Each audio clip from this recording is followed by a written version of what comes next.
नहीं 3 दिन से, है ना, पॉलिटी 3 दिन से चल रही ना अपनी।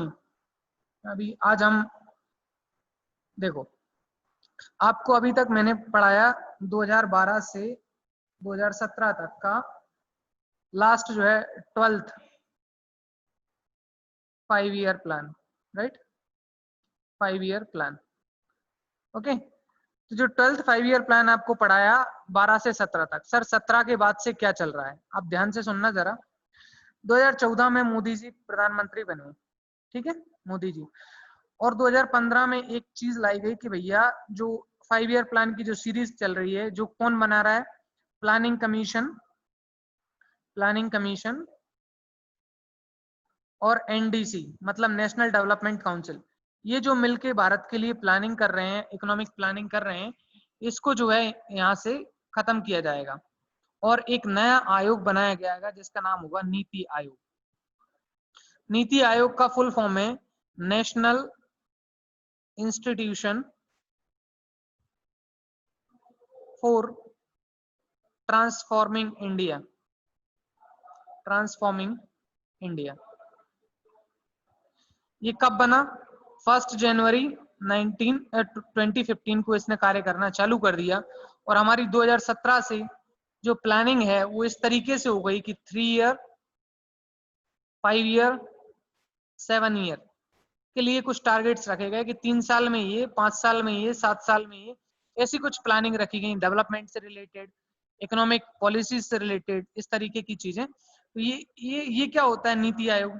नीति आयोग एक, नीति आयोग जो है एक संस्था है। कैसी संस्था है? इसमें एक कह सकते हो आप non constitutional body, non constitutional body है, नॉन कॉन्स्टिट्यूशनल जिसका संविधान में उल्लेख नहीं है, ठीक है, नॉन कॉन्स्टिट्यूशनल बॉडी है। इसका जो चेयरमैन होता है वो होता है प्राइम मिनिस्टर। इसका चेयरमैन कौन होता है? प्राइम मिनिस्टर होता है।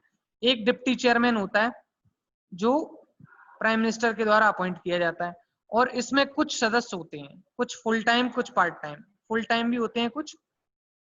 इसका ढांचा लगभग वैसा ही है जैसा प्लानिंग कमीशन का था, फुल टाइम और पार्ट टाइम, ठीक है।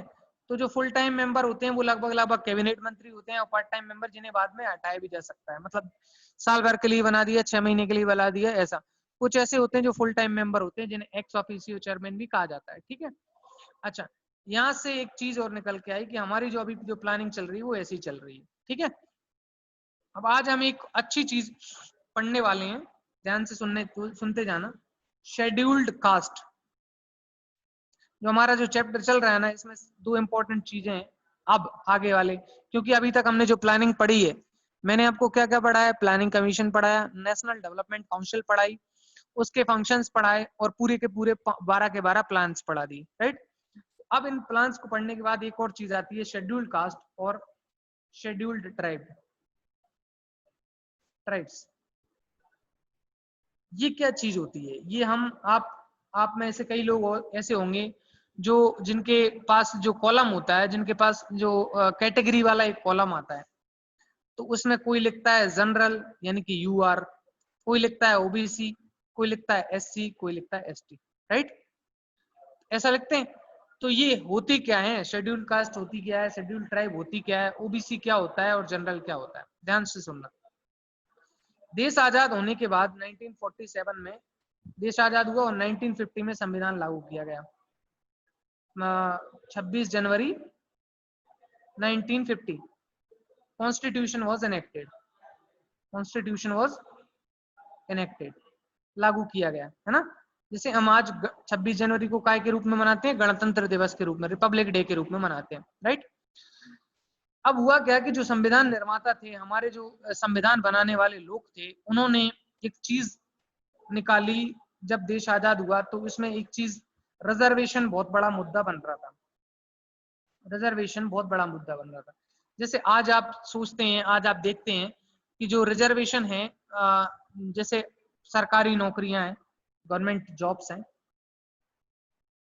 एमएलए सीट, एमएलए की सीट है यानी कि जिनको कहा जाता है लेजिस्लेटिव, विधायिका, एमपी यानी संसद की सीटें हैं, इन सब में रिजर्वेशन है। जैसे मान लो कि 100 सीट आई किसी सरकारी नौकरी में, मान लो पुलिस की नौकरी आई, उसमें 100 सीटें आई, तो उसमें से 20% दे दिया एससी को, 20 सीटें एससी की आई हैं, 15 सीटें एससी की आई हैं, 20 एसटी की आई हैं, या कुछ ओबीसी की हैं और बची खुची वो थोड़ी बहुत जो जनरल की हैं। ऐसा बटा आता है, आप जब भी देखना कुछ भी चीज। और एक और चीज आपको इंटरेस्टिंग बताता हूँ, जैसे अपनी गुना की सीट है, गुना का जो विधायक है वो हमेशा एससी एसटी का ही होगा, पता है आपको क्यों? क्योंकि वहां गुना की जो सीट है रिजर्व है, यहाँ पे जनरल का कैंडिडेट लड़ नहीं सकता। रावगढ़ हो गया, बमोरी हो गया, यहाँ जनरल के लोग लड़ सकते हैं चुनाव। ऐसा क्यों किया गया, रिजर्वेशन क्यों लाया गया भारत के सिस्टम में, भारत के संविधान में रिजर्वेशन क्यों, इसकी जरूरत क्यों पड़ी? जब देश आजाद हुआ, देश में एक ऐसी विफल स्थिति थी, बहुत कुटिल स्थिति थी। आप ग्रामीण क्षेत्रों में जाके देखते, गांव ग्रामीण मतलब रूरल एरिया में आप कभी भी जाके, उस समय का जो सिस्टम था वो ऐसा था कि जो कुछ जातियां होती थी, जैसे जैसे चमार, जैसे कुरी, जैसे बंगी, जैसे मेहतर, जैसे बड़ई, कुमार, ऐसा। तो ये जो जातियां हैं, इनके साथ भारत के गांव में जो ब्राह्मण हैं, ठाकुर हैं, बहुत अभद्र व्यवहार होता था इन जातियों के साथ। मतलब इन जातियों के साथ कुछ लोगों को अछूत मान लिया जाता था, अनटचेबल, अनटचेबल मान लिया जाता था। कुछ लोगों को, जैसे भंगी है, उसको छूना नहीं है, वो सिर्फ सफाई करने के लिए, ठीक है, मेहतर। अब ऐसी बहुत सारी विफल स्थिति थी, मतलब देश आजाद हुआ। तो हमारे जो संविधान निर्माता लोग थे, हमारे जो संविधान बनाने वाले लोग थे, उनमें बहुत सारे लोग थे, जैसे डॉक्टर अंबेडकर थे, के एम मुंशी, मोहम्मद सादुल्ला, और ऐसे मैंने जो आपको ड्राफ्टिंग कमेटी के नाम गिनाए थे, एन गोपाल स्वामी आयंगर, ऐसे सब लोगों ने मिलकर एक कंक्लूडिंग रिमार्क बनाया कि भाई जो नीची जाति के लोग हैं, इनको अपलिफ्ट करना है। इसलिए तो नेहरू समाजवाद का मूल मंत्र क्यों देते थे? पंडित नेहरू की एक उद्देश्य था कि हमें समाज ऐसा बनाना है कि ये जो समाज में जो बुराइयां व्याप्त हैं, जो बुराइयां चल रही हैं, उनको जो है हम खत्म कर सकें। जैसे अनटचेबिलिटी चल रही थी, इसको खत्म कर सकें। जैसे समाज में इनको नीचा स्थान दिया जाना, इनके जैसे इनको एम्प्लॉयमेंट की जो तरीके हैं वो उपलब्ध ना होना, सारी जमीनों पर किसका कब्जा होना? ठाकुरों ब्राह्मणों का। मंदिर में इनको प्रवेश ना दिया जाना, ऐसे बहुत सारी समस्याएं चल रही। तो डॉक्टर अंबेडकर और ये जो उनके साथ ही बनाने वाले, जो संविधान बनाने वाले लोग हैं, उनमें साथ दिया पंडित नेहरू ने, सरदार पटेल ने, सब लोगों ने मिलकर साथ दिया कि भैया जो नीची जाति के लोग हैं, जो गरीब तबके के लोग हैं, इनका जो है समाज में बराबर का स्थान मिलना चाहिए, इन्हें भी आगे बढ़ाना चाहिए। तो हुआ क्या कि ये जो प्रथाएं चल रही थी, इनको बंद किया गया, इन पे कठोर कानून बनाए गए, और संविधान में अनटचेबिलिटी आर्टिकल 17 जो है, हमारा कॉन्स्टिट्यूशन का आर्टिकल 17 है, ये कहता है अबोलिशन ऑफ अनटचेबिलिटी। जो भी अनटचेबिलिटी की प्रथा अपनाएगा उसे जेल हो जाएगी, उसके लिए संविधान। और फिर एक एक्ट बनाया गया 1989 में, जिसे कहा जाता है SC ST एक्ट। अगर किसी व्यक्ति को जो लोअर क्लास से बिलोंग करता है, उसके साथ अभद्र व्यवहार किया जाता है, उसकी महिला के साथ अभद्र व्यवहार किया जाता है, या उसकी जमीन पर कब्जा किया जाता है, या उसको गलत शब्दों से पुकारा जाता है, या उसकी गाली भी दी जाती है, तो आपको जेल हो जाती है और अनबेलेबल होती है। अनबेलेबल मतलब जिसमें बेल नहीं की जा सकती, ठीक है। ये कहा गया कब? SC ST के जो लोग हैं, SC ST की जो क्लास है उनके साथ, ठीक है। अब हुआ क्या कि रिजर्वेशन का सिस्टम ऐसे आया कि भैया जैसे जो गरीब तबके के लोग हैं, इनको जो है सरकारी नौकरियों में, सरकारी निकायों में, सरकारी जगह पे जो इनको रिजर्वेशन दिया जाएगा। इसके तहत कुछ SC को, कुछ ST को, कुछ OBC को हालांकि बाद में मंडल कमीशन की सिफारिश पर दिया गया, SC ST को पहले दिया गया। इनको आरक्षण दिया गया कि भैया आप मान लो, आप आज पुलिस का पेपर हो गया, SI का पेपर हो गया, कुछ भी पेपर हो गया, तो आप मान लो 100 जनरल वाला कि जनरल के लिए सीटें अलग हैं, जनरल वाला जनरल में फाइट करेगा, SC ST वाला SC ST में फाइट करेगा। मान लो कि 100 सीटें आ रही हैं, तो 20 सीटें इनकी फिक्स कर दी कि 20 सीटें जो हैं SC ST के लोग ही लेंगे और कोई नहीं लेगा, या 30 सीटें फिक्स कर दी, इनकी सीटें कोई नहीं लेगा, बाकी 70 में जनरल वाले आ सकते हैं, या 50 में जनरल वाले आ सकते हैं। अभी 50% है जनरल के लिए, 20-25% OBC SC ST ऐसा है। तो इस तरीके से आप कम नंबर में, मान लो मैं 80 नंबर ला रहा हूँ और कोई SC ST का व्यक्ति है वो 50 नंबर ला रहा है, तो उसको भी फिर भी नौकरी दे दी जा रही है। हालांकि ये गलत सिस्टम है, हालांकि ये बहुत ही मूर्खतापन है, लेकिन ये देश आजाद हुआ था तब स्थिति ऐसी थी कि ये सब करना पड़ा, ताकि जो नीची क्लास है, जो नीचे जातियां हैं, वो ऊपर आ सके। लेकिन आज ये चल रहा है, ये बहुत ही गलत चल रहा है। जो जिसका बाप जो है DSP है, उसका बेटा भी आरक्षण का फायदा उठा के और नौकरी ले रहा है, जबकि गरीब तबके का जो मजदूर आदमी है, SC ST का ही जो मजदूर गाँव में मजदूरी कर रहा है, उसके बच्चे को फायदा नहीं मिल पाता उसके चक्कर में। क्यों? क्योंकि सीटें ये लोग खा जाते हैं, वो तो फिक्स है। SC ST को जो मिलनी है वही मिलनी है ना, उससे ज्यादा तो मिलनी नहीं है। तो ये सीटें खा जाते हैं बड़े अमीर लोग जो लोअर क्लास के हैं। लेकिन जो गरीब तबके के लोग हैं उन तक ये फायदा पहुंच नहीं पा रहा है। इसलिए रिजर्वेशन आज के समय में एक बहुत ही दृढ़ और बेकार स्थिति बन गई है। लेकिन देश आजाद हुआ था तब इसकी जरूरत थी।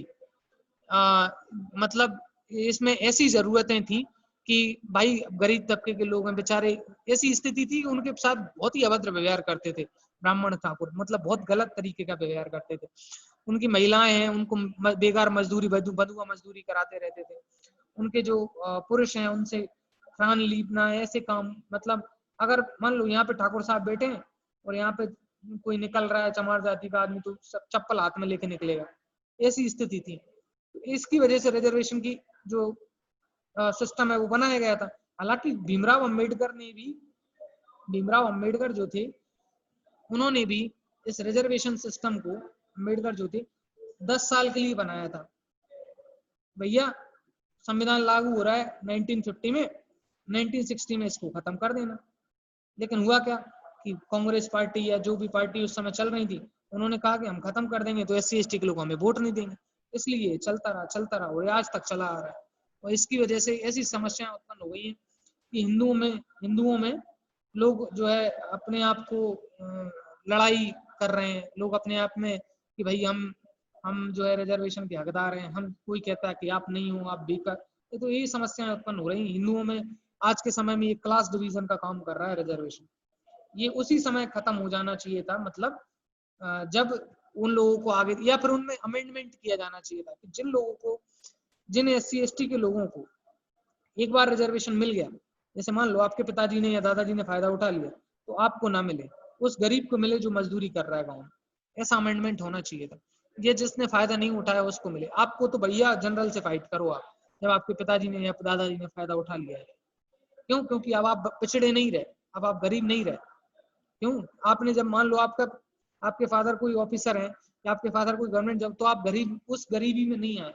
जो बेचारा मजदूरी कर रहा है गाँव में खेत में 100 रुपए रोज में, उस मजदूरी से तो आप बेहतर है, मौका उसको मिलना चाहिए। ऐसा अमेंडमेंट हो जाना चाहिए था इसमें, लेकिन अभी तक अमेंडमेंट नहीं किया गया। कहीं ना कहीं क्लास डिवीजन हो रहा है इसकी वजह से। तो ये चीज है। तो SC और ST दोनों को डिफाइन कैसे किया गया है? SC और ST दोनों को डिफाइन कैसे किया? अलग मान लो दोनों ही गरीब हैं, दोनों ही पिछड़े तबके के हैं, दोनों ही नीचे जाती हैं, फिर इनको डिफाइन कैसे किया गया है? SC वो लोग हैं जो अनटचेबल थे, जिनको अनटचेबल माना गया। ST के लोगों को अनटचेबल नहीं माना गया। क्यों? ST के लोग वो ट्राइबल लोग हैं जो जंगल में रहते हैं, जो जंगलियों के काम करते हैं। जैसे आपने अगरिया देखें, अगरिया या सहरिया, या आपने गोंड या भील, जो आदिवासी लोग हैं, जो ग्रामीण में नहीं, जो जंगलों में निवास करते हैं, वो हैं tribal, scheduled tribes.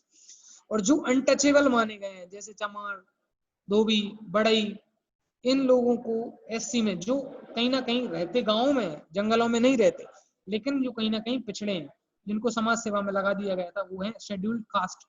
Scheduled caste मतलब ऐसे लोग जो अनटचेबल माने गए। ऐसे लोग जो अनटचेबल, ST के लोगों को अनटचेबल नहीं माना गया। जो जंगल में जंगल में रहते हैं, जिनकी जीवन जंगली है, उनको कहा गया ट्राइब्स। ठीक है। आज हम पढ़ेंगे इनसे रिलेटेड समस्याएं, इनसे रिलेटेड शेड्यूल्ड कास्ट की क्या समस्याएं हैं, शेड्यूल्ड ट्राइब की क्या समस्याएं हैं। अब ये तो आपको समझ में आ गया कि रिजर्वेशन भारत में क्यों लाया गया। रिजर्वेशन, हालांकि कुछ लोग इसके पक्षधर नहीं थे उस समय भी, जब संविधान लागू हो रहा तो लोगों ने कहा कि भैया इससे तो जो लोग लायक नहीं है वो भी नौकरी ले लेंगे और जो लायक है वो रह जाएगा। गलत है ये तो, और ये सही भी है आर्गुमेंट। लेकिन दिक्कत कहाँ है? दिक्कत ये कि उस समय उन जातियों के साथ गलत व्यवहार हुआ था उसको खत्म करने के लिए। भाई आज कोई भी आदमी आज ऑफिसर है, तो वो किसी भी जाति का है, तो आपको ऑफिसर की नजर से देखना पड़ेगा उसको। उनको अपलिफ्ट करने के लिए ऐसा किया गया है। लेकिन हुआ क्या कि ये क्लास डिवीजन का काम करने लगा। आज इसके बहुत ज्यादा ड्रॉबैक्स हैं। आज आप हम 21वीं सदी में जी रहे हैं, 2020 चल रहा है, लेकिन इसमें जो है इस जो ये जो नया एज है, इसमें रिजर्वेशन जो है बहुत गलत सिस्टम है। क्यों? या फिर है भी तो इसमें अमेंडमेंट होना चाहिए, सुधार होना चाहिए कि भाई जो लोग, ऐसे लोग जिनको फायदा नहीं मिला है, जिनके बाप दादा ने भी मजदूरी की, खुद भी मजदूरी कर रहे हैं, गांव में बेकार जीवन जी रहे हैं, या जिन्हें रोटी तक नसीब नहीं हो रहे, उन लोगों को फायदा मिले तो ठीक है। लेकिन ऑफिसर का बेटा फायदा उठ रहा है, ये तो गलत बात है। ये कहीं कहीं से कहीं तक ठीक नहीं है। इसलिए रिजर्वेशन का जो सिस्टम है आज के समय में बहुत गलत है। ठीक है, अब आगे हम बढ़ते हैं आपका जो क्वेश्चन है उसकी तरफ। क्वेश्चन देखो, what do you understand by scheduled caste and scheduled tribe? The term scheduled caste means the group of people who were out of the caste system or वर्ण hierarchy। वर्ण सिस्टम जो था ना, ब्राह्मण, क्षत्रिय, वैश्य, शूद्र, तो जो शूद्र हैं वो इस कैटेगरी में आते थे। तो means the group of people who were the caste system or one in the past। first of all, this term was used by Simon Commission। ये जो टर्म है शेड्यूल कास्ट यानी कि अनुसूचित जाति, इस शब्द का इस्तेमाल सबसे पहले साइमन कमीशन ने किया, जो 1928 में आया था। आपको थोड़ा बहुत ध्यान हो तो इतिहास में। And then used in government of India act 1935। 1935 का जो भारत सरकार का अधिनियम था, उसमें भी इसको इस्तेमाल किया गया इस शब्द को। इससे पहले इनको क्या कहा जाता था? इससे पहले इनके लिए कई नाम लिए गए। शेड्यूल कास्ट की जगह बैकवर्ड क्लास यूज किया गया, कुछ लोअर क्लास यूज किया गया, कई सारे। लेकिन जो शेड्यूल कास्ट जो शब्द है, जो आज तक चल रहा है, संविधान में इसका उल्लेख है, वो सबसे पहले साइमन कमीशन ने इस्तेमाल किया। उसके बाद गवर्नमेंट ऑफ इंडिया एक्ट 1935 में आया। ठीक है, when India got freedom, that this term was adopted by the constitution for the purpose of providing these caste special privileges। मतलब इनको अलग से जगह दी जाएगी और संविधान में और अलग से इनके लिए प्रोविजंस बनाए जाएंगे।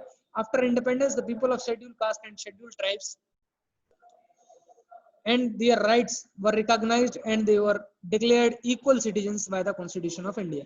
मतलब बाद में संविधान ने क्या हुआ, संविधान ने इनको बराबर आजादी दी, संविधान ने बराबर इनको अधिकार दिए, और संविधान में इनको बराबर जगह दी। हर क्षेत्र में वोट देने का अधिकार हो, या कानूनी रूप से सारे अधिकार हो, या जमीनी अधिकार हो, सब रूप से इनको बराबर का अधिकार दिया गया।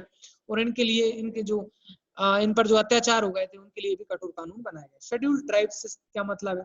The word tribe has been used to refer the groups belonging to forest and hill areas and distinct from so-called mainstream population। मतलब ऐसे ग्रुप्स, ऐसे जंगली लोग जो समाज की मुख्य धारा से दूर थे, उनको ट्राइब्स कहा गया, जो समाज से जुड़े ही नहीं थे। The word tribe has been referred to the groups belonging to the forest and hill areas and distinct from the so-called mainstream population। These tribes live away from the civilized world। They belong to either one of the three stocks। या तो ये Negrito, Australoid और मंगलोइड, ये तीन tribe जो हैं, तीन जो तरीके हैं डिफाइन करने के, ये जो है ट्राइबल ग्रुप को डिफाइन करने के हैं। निग्रिटो आपने सुना होगा, अफ्रीका में पाए जाते हैं। ऑस्ट्रेलॉइड जो है ऑस्ट्रेलिया और इधर पाए जाते हैं। मंगलोइड जो है चाइना और इस क्षेत्र में, मतलब मिडिल एशिया में पाए जाते हैं। ये जो है ट्राइबल ग्रुप्स के लिए यूज किए गए अलग अलग क्लासिकल शब्द है। ठीक है, इन तीनों में से अगर कोई बिलोंग करता है तो वो है tribes, scheduled tribe. They follow the primitive occupations and worship of the ghost. जो भूतों की, प्रेतों की या आत्माओं की जो है पूजा करते हैं, वो कहलाते हैं शेड्यूल्ड ट्राइब्स। ठीक है, ये चीज समझ में आ गई? कमेंट करो जरा।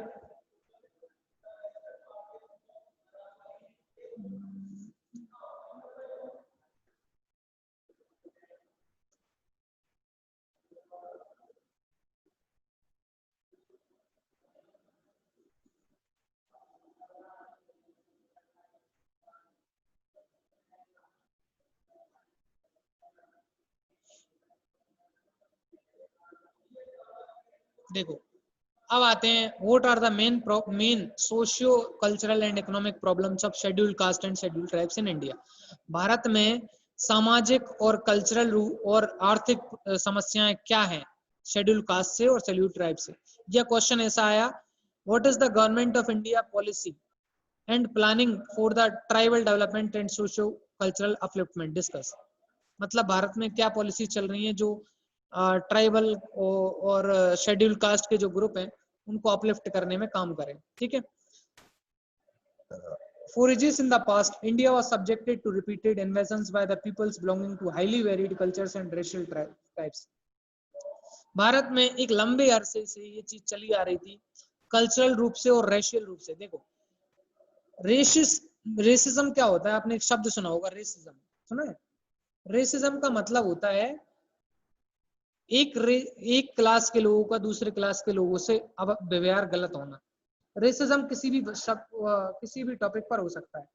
आपका कलर काला है इसलिए आपको कुछ बोला जा रहा है, या आपका जाति कुछ है इसलिए आपको कुछ गलत बोला जा रहा है, या आप किसी और धर्म के हो इसलिए आपको कुछ बोला जा रहा है। क्या हो गया, आरती ज्वाइन नहीं हुई क्या? भैया ज्वाइन मैं नहीं कर पा रहा हूँ, पंकज सर ज्वाइन कर रहे हैं ना।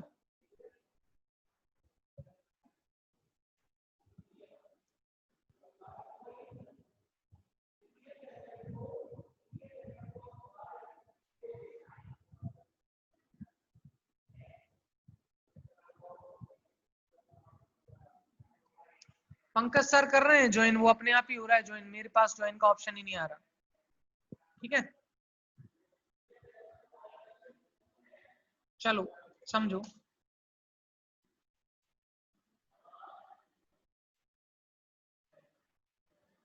एक मिनट रुको जरा।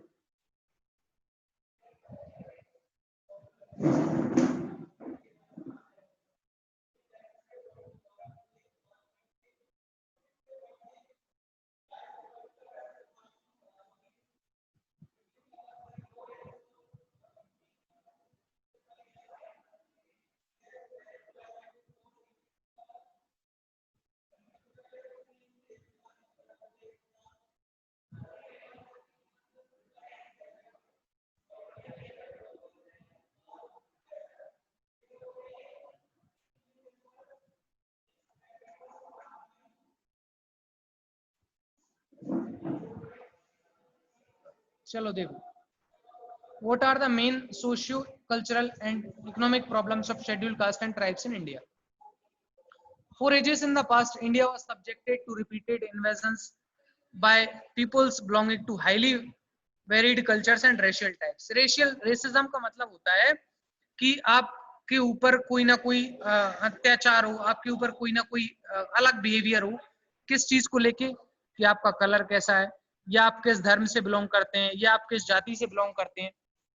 इस चीज के ऊपर अलग अलग टाइप से अगर आपके साथ डिस्टिंक्शन हो, तो कल्चर के ऊपर या किसी चीज के ऊपर, तो ये भारत में बहुत टाइम से चला आ रहा था। ठीक है। When these people penetrated into India, the original inhabitants withdrew the hills and forests where they were lived their own lives, and centuries developed in their unique customs and practices. अब हुआ क्या कि जो इस तरीके के लोग हैं, जो कहीं ना कहीं ब्लैक थे, कहीं ना कहीं अलग कल्चर के थे, उन लोगों को मेन स्ट्रीम में नहीं जोड़ा गया, और वो कहीं ना कहीं या तो पहाड़ों में या हिल्स पे, जैसे मान लो कोई ट्राइबल लोग जो है, कहाँ कहाँ आपने सुना होगा ट्राइबल लोग कहाँ कहाँ बसे होते हैं? फॉरेस्ट, जंगलों में, हिल्स पर बसे होते हैं, जो ऊंची ऊंची पहाड़ियां हैं उन पर बसे हैं। आपने सुना होगा अंडमान निकोबार द्वीप जो है, अंडमान एंड निकोबार आइसलैंड्स, यहाँ पर क्या है? अंडमान निकोबार आइसलैंड्स पे क्या है? अंडमान निकोबार आइसलैंड पे एक शोम्पेन नाम की ट्राइब पाई जाती है, शोम्पेन नाम की जनजाति पाई जाती है। ठीक है। तो ये इस तरीके के लोग जो कहीं ना कहीं, जिनको मेन स्ट्रीम जो है अपनी मेन स्ट्रीम से दूर रखा गया, तो मेन स्ट्रीम से दूर रखा गया, ऐसे लोग जो है, ट्राइबल लोग जो है, आगे जाकर इनकी सेंचुरीज चली गई। सेंचुरीज का मतलब बहुत सारी शताब्दियां जिनकी चली गई इसी चीज में, उनके अलग religious and cultural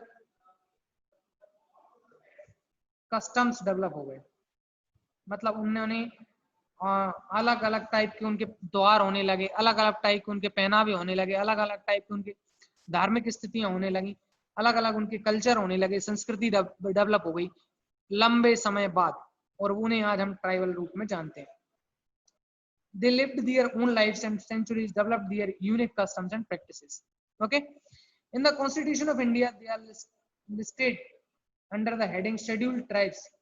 To the administration, scheduled tribe mean a group of citizens whose economy and social organization are primitive, मतलब ऐसे लोग जिनकी इकोनॉमिक रूप से, मतलब आर्थिक रूप से और सामाजिक ऑर्गेनाइजेशन के रूप से बहुत ज्यादा पिछड़े हैं, and they are have special responsibility to the president of the India, और जिनकी ज्यादा रिस्पॉन्सिबिलिटी, जिनके ऊपर बनाए गए वेलफेयर वर्क जो है भारत के राष्ट्रपति द्वारा किए जाएंगे, ऐसा कहा गया है भारत के संविधान में। ठीक है, अब उनकी प्रॉब्लम क्या क्या है, शेड्यूल ट्राइब की प्रॉब्लम समझो, क्या क्या प्रॉब्लम है। लैंड एलिनिएशन, मतलब जो जगह है जो जहां पर वो खेती करते हैं उस जगह को, या फॉरेस्ट मान लो जंगल में रहते हैं, वहां पे से अपन ने रोड निकाल दी, रेलवे निकाल दी, तो उनके रहने का स्थान जो है चला गया। So the first major problem of the tribals are facing is the that of land alienation, मतलब हो गया भूमि अधिग्रहण। The tribal look upon themselves as the original inhabitants of our country and they consider the forest as the forest land they occupy their own। मतलब जो tribal लोग हैं, जो जैसे आपने थोड़े बहुत अगरिया देखे हो, सहरिया देखे हो, गोंड भील जनजाति के लोग देखे हो, तो वो जंगलों पर अपना अधिकार मानते हैं, वो ये मानते हैं जंगल हमारे लिए, जंगल पर हमारा अधिकार। लेकिन भारत सरकार या केंद्र सरकार या राज्य सरकार क्या करती है, जंगलों में कोई प्रोजेक्ट बना दिया, जंगलों में से रेल निकल गई, जंगलों में से ट्रांसपोर्ट निकल गया, उससे क्या होगा, जंगल डिस्टर्ब होते हैं और उनके रहन सहन का तरीका वो लोग ज्यादा जानते नहीं, लेकिन उनका जो तरीका है जीने का वो बदलता है, इसलिए उनके साथ सबसे बड़ी समस्या होती है भूमि अधिग्रहण की, लैंड एलिमिनेशन। ठीक है, in this consciousness it is that is responsible that intense grief they experience when they were disposed of their land, मतलब जब उनको अपनी जमीन से, अपने जंगलों से हटाया जाता है, तो इसलिए उनको बहुत ज्यादा दुख पहुंचता है, बहुत ज्यादा चोट पहुंचती है, due to various laws on the land on one hand and needs of industrial development on the other, मतलब उनके कुछ अपने नियम कायदा कानून है वो एक साइड है, और एक तरफ हम ग्रोथ की सोचते हैं, इंडस्ट्रियल ग्रोथ की, औद्योगिक क्रांति के रूप में हम सोचते हैं कि भैया हमारे देश में औद्योगिक क्रांति हो, तो एक तरफ हम इसको सोचें, एक तरफ उनको बचाने की सोचें, तो हम भारत में जो क्या है, लैंड एलियनेशन सबसे बड़ी समस्या हो गई किसकी, ट्राइब्स की। ठीक है, दूसरी mass illiteracy is another major problem, सबसे ज्यादा बड़ी प्रॉब्लम है कि उनके अंदर अशिक्षा बहुत ज्यादा है, अशिक्षा, mass illiteracy is another major problem. Tribals are not yet convinced about the need of the school, आपने कभी नहीं देखा होगा कि शहरिया लोग, जबकि सरकार उनके लिए कितना कुछ कर रही है, सरकार उन्हें फ्री में पढ़ा रही है, सरकार उन्हें फ्री में नौकरी दे रही है, एक तरीके से 40-50% में नौकरी दे देती है सरकार शहरिया की जनजाति के लोगों को, क्यों, ताकि ये लोग आगे आ सकें, ताकि ये लोग आगे जुड़ सकें। क्यों कर रही है सरकार ऐसा, ताकि ये लोग समाज की मुख्य धारा से जुड़ सकें, इनका भी विकास हो, सबको साथ लेकर चलना है, ये हमारे संविधान का मूल मंत्र है, चाहे वो शहरिया हो, भील हो, झोंड हो, चमार हो या ठाकुर हो या ब्राह्मण हो, कोई हो, सब साथ में मिलकर चलें, ये हमारे संविधान का मूल मंत्र है। और हमारी सरकार उनको अलग से सब्सिडी, अलग से छात्रवृत्ति, फ्री में किताबें, फ्री में ड्रेस, सब कुछ अवेलेबल कराती है, लेकिन फिर भी उनकी जो शिक्षा के प्रति जो उनकी जागरूकता है वो बहुत कम है। तो mass illiteracy is another problem. Tribals are not yet convinced about the needs of a school that is considered by many of them terms of enforced labor, मतलब वो क्या होते हैं, ज्यादातर किस चीज पे विश्वास करते हैं, आपने देखे होंगे शहरिया लोग इस चीज पे विश्वास करते हैं, जैसे उनके बच्चे हुए वो किस चीज पे विश्वास करते हैं कि ये मजदूरी करेगा, मजदूरी के लिए बने, वो पढ़ाने लिखाने पे ज्यादा ध्यान नहीं देते, शिक्षा पर ज्यादा जोर नहीं देते। A system that is quite familiar to them, मतलब उनके लिए उनमें ज्यादा फेमिलियर क्या है, लेबर वर्क, इसलिए वो ज्यादा चीजें उसी पर ध्यान दे रहे हैं। ठीक है, in speaking about the children, the parents of the say of the school attending child that they have given him to the school, मतलब क्या होता है कि जब स्कूल अटेंड करते हैं तो उन्होंने क्या बोलते हैं कि ये भैया ये तो स्कूल के लिए हमने दान कर दिया है, तो ऐसा उनके मन में पढ़ाई को लेके ज्यादा जागरूकता नहीं है। पहली चीज मास इलिटरेसी। दो समस्याएं समझ में आ गई, पहला भूमि अधिग्रहण, दूसरा है मास इलिटरेसी, तीसरा है प्रॉब्लम्स ऑफ हेल्थ वेलफेयर। आपने कभी भी नहीं देखे होंगे शहरी या आदिवासी के लोग ज्यादा हट्टे कट्टे नहीं होते बेचारे, मतलब जिनके तन पर कपड़ा नहीं है बेचारे ऐसे रहते हैं गरीबी से बेचारे।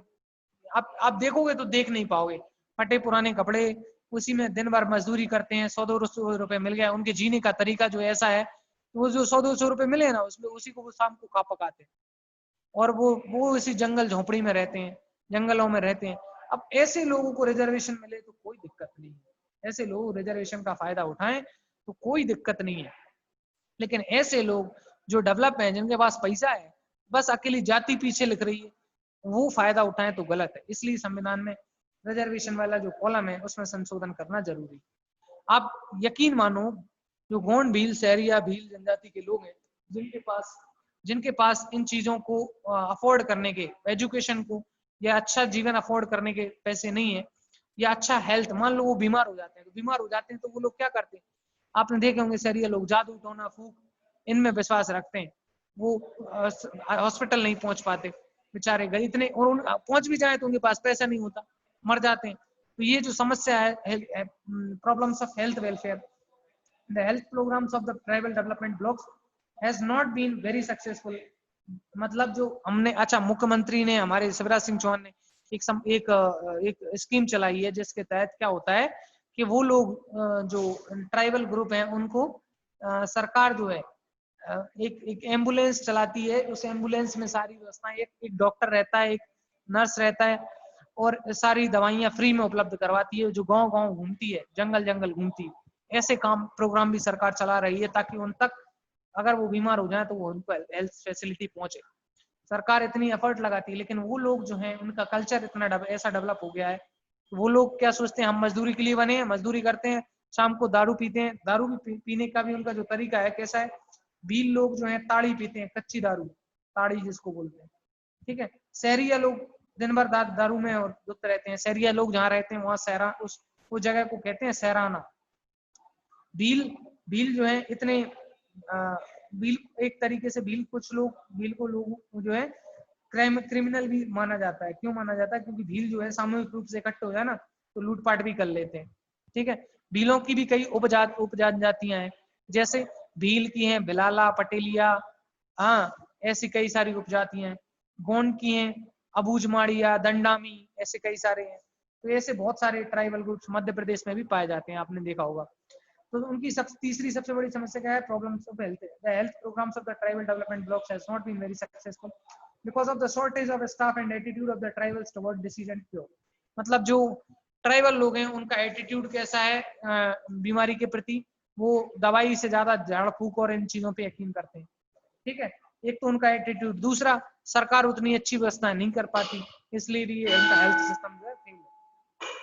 In the treatment of the diseases, the tribals are increasingly recognizing the efficacy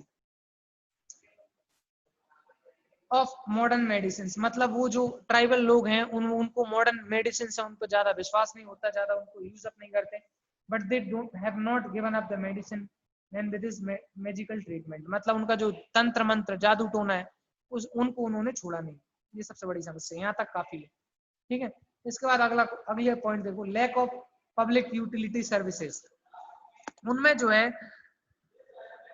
unhygienic condition, आपने देखा होगा जितने भी जो ट्राइबल लोग हैं, जितने भी जनजाति समाज के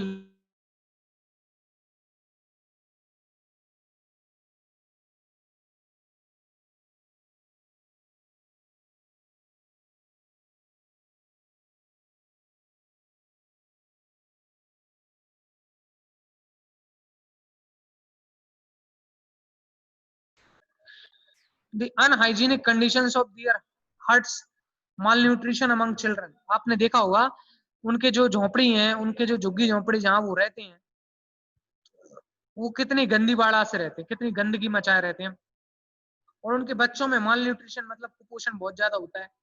abject poverty and uncultured moral habits of the tribal people.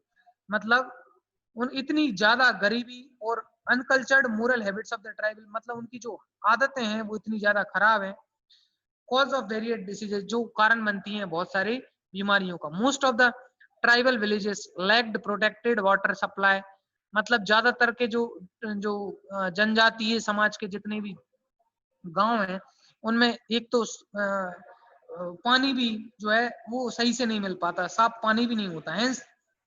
They restored to fetching water from the unprotected open streams and ponds, और वो ज्यादातर जो पीने का पानी भी है तालाबों से जो गंदी है या उनकी जो नहरें हैं कहीं ना कहीं से ऐसे एडजस्ट करते हैं कौन, जो है ट्राइबल पीपल।